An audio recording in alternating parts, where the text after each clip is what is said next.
pwede naman niyang imbitahin. Why do we have to put on motion? Let us not make the investigation personal. Gusto ko lang pong sagutin ng konti ang punto ni the Honorable Congresswoman Garin saying something, let's not make it personal. Who's saying that we're making it personal? Nothing personal. It's all about public interest. It's all about truth and accountability. Walang personalan. Here is the USB. Under the name of Congressman Saldico, can you show this? Para lang sabihin hindi ako Mr. Chair, with nag-invento. due courtesy. Wait, I have the floor. Yeah, I have the floor. Yeah, I have the floor. Bakit pa po hindi imbitahan kaagad ng committee para malaman na po natin kung sino yung tinutukoy niya, Mr. Chair? Nandiyan po, si Congressman Abante, nadinig ko po yung interview nyo, sabi nyo po, dapat pangalanan po ni Mayor Magalong. Should I make the motion now? Why don't we finish this first before anything else? Bakit natin ginugulo itong hearing? Dadagan ang Lito News Update. With due courtesy to all my colleagues. Kanina lang ay tinanong ni Congressman Shell Jokno at ni Congressman Secretary Laila De Lima na hindi ba pangit na meron tayong komitiba and we might be investigating our colleagues? That's precisely the reason, Mr. Chair, why we are all here because of our oversight powers. Yes, tutumbukin yan by the third-party investigators, and if there are cases, let cases be filed against the personality. Pero ang punto ko lang, Mr. Chair, I am appealing to our members, wag po nating ilihis na patuloy ito na nangyayari. Nagbago na ang chairman ng Committee on Appropriations, nangyayari pa rin. And tila ako, nung pag-aral ko ng 2026 proposed NEP, merong mga napasok na flood control projects na hindi nang galing sa baba. Mr. Chair, with due courtesy to my colleagues, yes, tumbukin natin later ang Committee on Appropriations, but for now, we have the officers that resigned. I'm not sure if it is already accepted, officials of the Department of Public Works and Highways. We need to know paano ito nangyayari. And also, Mr. Chair, if I move forward, the intent of this committee is to exercise of oversight powers to put in and instill measures para hindi na maulit. Instead of focusing on a single situation, as reiterated, as conveyed by my very good friend, Congressman Unga, baka pwedeng, we can invite them. We can invite a colleague who is not a member of the four committees. So the former chairman of the Committee on Appropriation is not a member of all the committees here. Pwede naman niyang imbitahin. Why do we have to put on motion? Let us not make the investigation personal. Let us all work together so that in the 2026 budget, while we are ongoing the deliberation, let us identify yung mga singit na flood control projects, yung mga cat's eye na nandiyan pa rin at hindi pa rin natatanggal. Let us do our job by putting a permanent seal to to all these anomalous things. With that, Mr. Chair, may I appeal to my colleagues? Yes, let's invite the personalities mentioned. Let's do away with motions and divisions of the House because we are losing focus. Balikan natin, ano bang iniimbestiga natin? Na mapunta ang pera ng taong bayan sa tamang proyekto. Na mapuntahan ang investigasyon sa dapat na mga baguhin, that we have a new secretary, that we will be helping him, maybe put everything in place, all the safety measures, at yung mga admin orders, executive orders na nandiyan dyan, tanggalin na natin while we are all here. So again, Mr. Chair, may I repeat my appeal. The focus of our investigation is to nip the bud. Putulin ang ugat para hindi na ulit tumubo. And with that, Mr. Chair, let's move forward to the interpellators that have signified their intention to ask questions. And I believe the Honorable Erice, as I earlier talked to him, is amenable to inviting a colleague. Kung hindi dumating, then let's discuss that. But is that the solution? Because any member of Congress will change. Any committee chairman will change. But if the root of the cause of all of this will not be nipped, paulit-ulit pa rin itong mangyayari. Mr. Chair, yun na nga ang problema, no?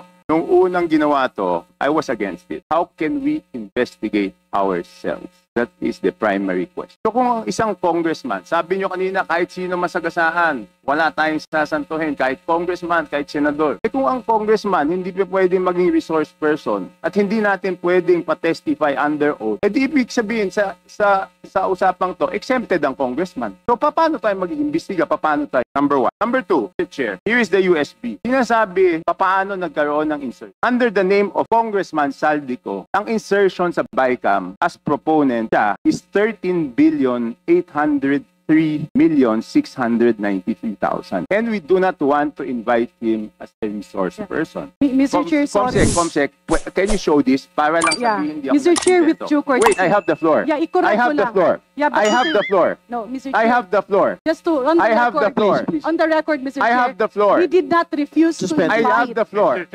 Motion to suspend. Mr. Hindi daw siya nag-refuse mga kabalitaan, pero pinipigilan ho nilang may magmotion para ho ipatawag itong si Saldico. So ano bang ibig sabihin ho nito? Ano bang ibig sabihin? Kayo mga kabaitaan, sige nga tatanungin ko nga kayo. Yung kanyang pagpipigil ho na dapat wala daw magmotion, kailangan lang na papunta, kumbaga i-invite lang siya. I-invite lang daw. Kasi iba ho kasi yung imbitasyon kaysa sa may magmumosyon ho mga kabitaan at may mag-second demotion dito dahil mapipilitan ho talaga at mapapanumpa ho nila itong si Saldico bago ito maglabas ng kanyang statement. At first, hindi ko nga gusto na ituloy ho ito na imbisigahan ho yung ating mga sarili. Dahil ayon pa ni Magalong na muro-muro ang mangyayari yung investigasyon dito. Now mga kabalitaan, sa dami-rami ho nila dyan na mga congressman, bakit si Abante at itong si Garin pa rin ang nagsasalita na tila baga dinidepensahan ho nila itong si Saldico? At tila bagang tinuturuan yung ilan dyan na huwag magmotion na hindi masosomon itong si Saldico. I-invite nyo lang ho. Kasi pag nasumuna na ho ito mga kabalitaan, ito lang ho yung masasabi ho natin. Talaga yung mga kaluluha ng mga kawatang politiko na mga congressman na ito, lalabas ho sa kailang mga katawan. Sigurado ho mga kabalitaan, manginginig ho ito sa takot. Pag si Saldico na ang magsalita at ma-invite dyan, dahil sigurado ho, lalabas at lalabas ho ang mga tinatagong kabulastugan na mga hinampak na to mga kabalitaan. Kaya panay depensa ho sila, siyempre magdududa ho tayo. Sa dami-rami yung mga congressman dyan, tapos kailang dalawa laging pumipigil ho. Tapos sasabihin nyo, pinipersonal pa ayon ni Garin. Paano nagiging personal? Saan ba nangyari yung personal? Accountability yung pinag-uusapan ho dito. Na para matumbok kung sino ho talaga, kasi ayon pa ni Abante na bakit hindi daw papangalanan ni Magalong yung 66 o 67 na mga congressmen na sangkot ho sa anomalyang ito sa ghost flood control projects mga kabalitaan. I'd like to defer my motion because I would like to consult kung itong mga 100 billion na versions sa 2025 budget ay may mga nakasamang those projects as the President had mentioned in Revelations. So, consult ko. Kung wala po dito, I will withdraw my motion. Pero kung meron, I will insist on. Point of order, just inquiry from the move-on. So when he moves for the deferment of his motion earlier, not really withdrawing the motion. As I said, Mr. Chair, I'm not withdrawing my motion. I'm just deferring my motion in order to consult my staff whether 100 billion insertions in the 2025 budget includes those projects as mentioned by the. So, in order to be fair to. And the only ones who can really explain those things, because there's an unprecedented cuts and insertion, 173 billion. Understand? I consult. So, ang pananaw ko po, paano tayo makaka-move on sa pag-inquire nitong mga individual projects, insertions, kung hindi pa natin nalalaman ano ang nangyari sa BICAM in 2025. And therefore, ang makakasagot nun would be the two chairs of both panels, the House and the Senate, in that BICAM. I'm not saying that my distinguished colleague would have no discretion, a deferral of this motion. It's just that doon po sana rin ako tutuloy. We have to understand what happens sa BICAM. At gusto ko lang pong sagutin ng konti yung punto ni the Honorable Congresswoman Garin saying something, let's not make it personal. Who's saying that we're making it personal? Nothing personal. It's all about public interest. It's all about truth and accountability. Wala akong personalan dito. Thank you very much, Mr. Nung nagsalita na ho dito mga kabalitaan, si Toby Chanco patungkol ho sa mga sinasabi ho dito na nga nagmamarunong dito si Abante na kailangan papangalanan di umano ito dapat ni Magalong ang 16 or 17 na mga congressman na nasasangkot ho sa flood control projects. Ngayon, nung tinanong ho siya dito mga kabalitaan ni Toby Chanco, biglang bumahag yung buntot ng matandang ulupong mga kabalitaan. Kala ko ba na may yagbols to ito mga kabaitaan dahil nga po ay panay niya sinasabi sa interview ho sa mga mainstream media na dapat papangalanan, napakaangas pa yung mukha nito mga kabalitaan. Ha? Napakaangas, may suot-suot pang kwentas para sabihin na banal ho ito mga kabaitaan. Bibig pa lang mga kabaitaan, nako ewan ko lang. Pangiwi-ngiwi na rin ho mga kabalitaan eh. Ganun ho talaga pag tumanda na ho. Talagang mapuputulan na ako.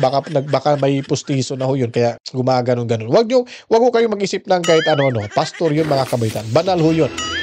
Ito po, panoorin ho natin kung paano ho siya sinubukan dito ni Chanco at biglang bumahag yung buntot nitong si Atras Abante mga kabalitaan. Kung ano yung mga natanggal sa 2025 budget at kung ano yung mga naipasok. Kaya po, pabor sana ako dun sa motion ni Congressman Erice na imbitahan talaga ang dating former chairman ng Committee on Appropriations, si Congressman Saldico, dahil kahit dun sa small committee, wala pong naibigay na report. No? And for the record, under Congressman Saldico as proponent, ang insertion sa BICAM is 13,803,693,000. No? Under Ako Bicol, it's 2,295,000,000. And under BHW party list, it's 2,064,000,000 pesos. Ang point ko lang po dito, Mr. Chairman, is mas malaki pa po ito sa mga, even yung 2 billion, mas malaki po ito sa NEP ng ibang mga lugar. So bakit kailangan dumaan sa party list ang mga proyekto para sa distrito? Bakit hindi po pinababa sa distrito directly? At ang makakasagot lang po yan is si Congressman Saldico. Okay, next. Anyway, pangalawa po, nakita ko po yung listahan ng invited resource persons. Hindi po ba man natin inimbitahan si Mayor Benji Magalong? Ayun na.